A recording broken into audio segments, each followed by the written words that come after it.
70 degrees Celsius doesn't cook you from the outside, it cooks you from the inside. Your organs fail before your skin burns, and by the time you realize what's happening, your brain is already too hot to save you. Welcome to the Lut Desert, the hottest place on Earth. Not the hottest climate, not the hottest average temperature. The hottest surface temperature ever recorded by satellite, 70.7 degrees Celsius, 159 Fahrenheit. Hot enough to kill bacteria. Hot enough to cook meat.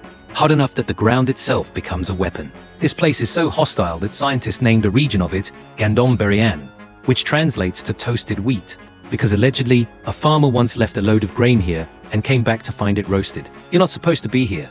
Nothing is. The Lut Desert is one of the only places on Earth classified as abiotic, meaning nothing lives here.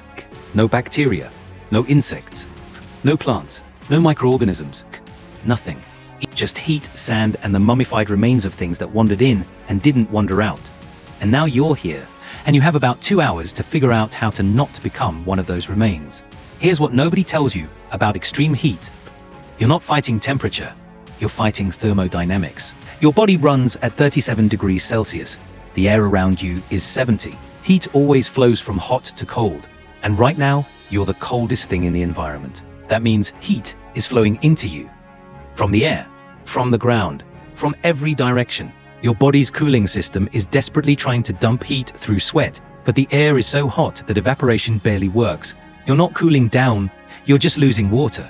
At these temperatures, you can sweat 2 liters per hour. Do the math. Without water replacement, you're critically dehydrated in 3 hours. Dead in 6. You're not in shade. There is no shade. The Lut Desert is flat, open, and completely exposed.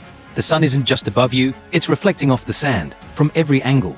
You're being microwaved from all directions simultaneously. Congratulations, you've entered the world's largest convection oven, and you're the only thing on the menu. First problem, the ground. At 70 degrees air temperature, the sand surface can reach 80 or 90 degrees. That's hot enough to cause second-degree burns through your shoes. Every step is thermal damage. Stand still too long, and you're cooking your feet from below. Move too fast and you're generating metabolic heat that your body can't dump.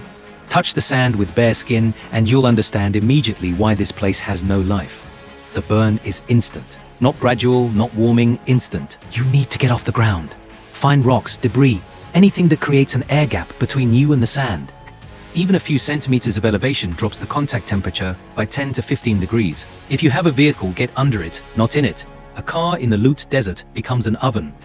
The interior can reach 90 degrees Celsius hot enough to kill you faster than the desert would. Second problem, your water is lying to you. You're thirsty, painfully thirsty. Every instinct screams at you to drink everything you have as fast as possible. Don't. Your body can only absorb about 1 liter of water per hour. Drink faster than that and you're just filling your stomach with liquid that can't reach your cells in time.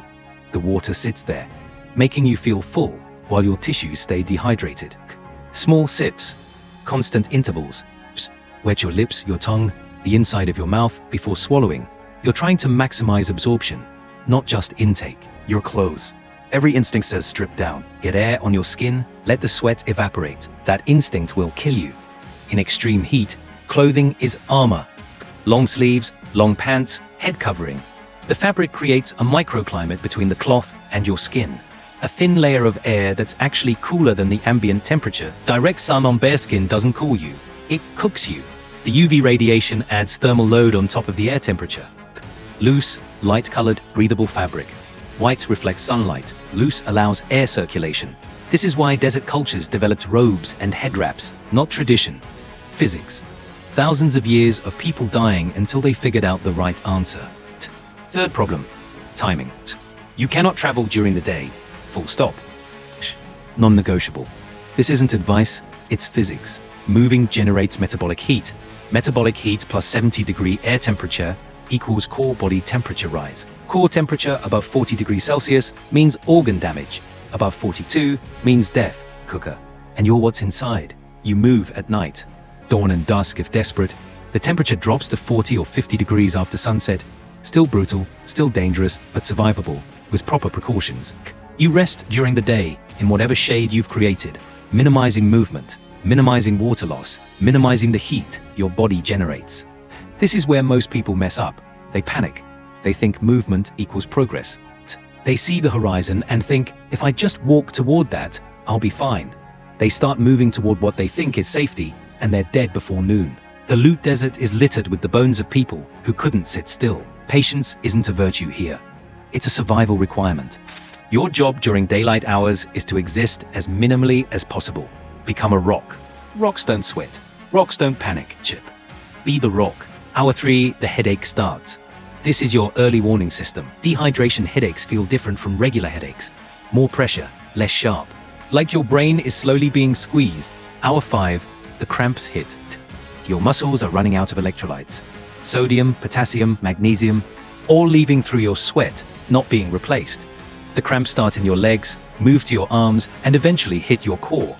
This is your body cannibalizing itself to keep critical systems running. If you have salt, take it. A small amount with water. If you don't have salt, you're now operating on a very short timer. Hour 7, the confusion begins. This is heat stroke territory. Your core temperature is climbing past the point where your brain works correctly. Decisions become harder, thoughts feel sluggish, like your mind is wading through warm syrup. You might start to feel cold, which is a terrifying sign, because it means your body's thermoregulation is failing completely. You might want to take off your clothes. Don't. You might want to stop drinking water because you feel nauseous. Don't. You might want to lie down and rest because everything hurts and you're so tired. This is the most dangerous impulse of all. Lying down in extreme heat is how people slip into unconsciousness and never wake up. The ground radiates heat into your back, your body stops fighting because you've stopped asking it to, and your core temperature spikes past the point of no return. From the outside, it looks peaceful. You just stop. That's what makes it so dangerous. Stay sitting. Stay vertical. Stay alive, even when your brain is telling you that giving up feels reasonable. Your brain is wrong. Your brain is malfunctioning. Override it. Here's the part nobody talks about. The Lut Desert can hit 70 degrees during the day and drop to near freezing at night. Temperature swings in 12 hours. The same sand that was cooking you at noon will steal your heat at midnight. So you survive the heat. You make it to sunset. You start moving in the cooler air, covering ground toward whatever landmark you're using for navigation. And now, you need to worry about hypothermia. Your body is dehydrated, exhausted, depleted of electrolytes. Your ability to generate heat is compromised because you burn through your energy reserves just staying alive during the day. And the temperature is dropping fast. You went from fighting to stay cool to fighting to stay warm in the span of 4 hours. This is why desert survival has the highest mortality rate of any environment. It's not one challenge. It's two opposite challenges that alternate every 12 hours, and you have to solve both with a body that's already damaged from solving the first one. The desert doesn't give you time to recover, it just switches modes and expects you to keep up. Dawn comes eventually. The sky shifts from black to purple to orange, and you have maybe 90 minutes before the heat becomes lethal again. Find shade, get off the ground, minimize movement, start the cycle over. You survived one rotation, one day in the hottest place on Earth. Your water is lower. Your body is weaker. Your margin for error just got thinner. But here's what you need to understand. You made it. Most people don't make it past the first afternoon. The heat kills fast, and it kills confused. The fact that you're still thinking clearly enough to plan means you're ahead of the curve. The Lut Desert doesn't negotiate. It doesn't give second chances. It doesn't care about your potential or your plans or how unfair this is. Fairness is a human invention. The desert never signed that contract. But it does follow rules. Physics rules, thermodynamics rules, and if you understand those rules better than the desert expects you to, you can survive. The question is what happens after. Because surviving heat is just temperature management. What comes next is everything that happens when your body starts breaking down from the stress you just put it through.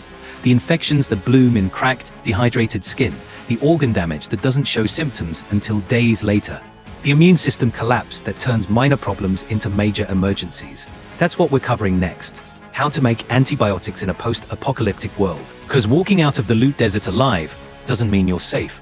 It means you qualified for the next round of things trying to kill you.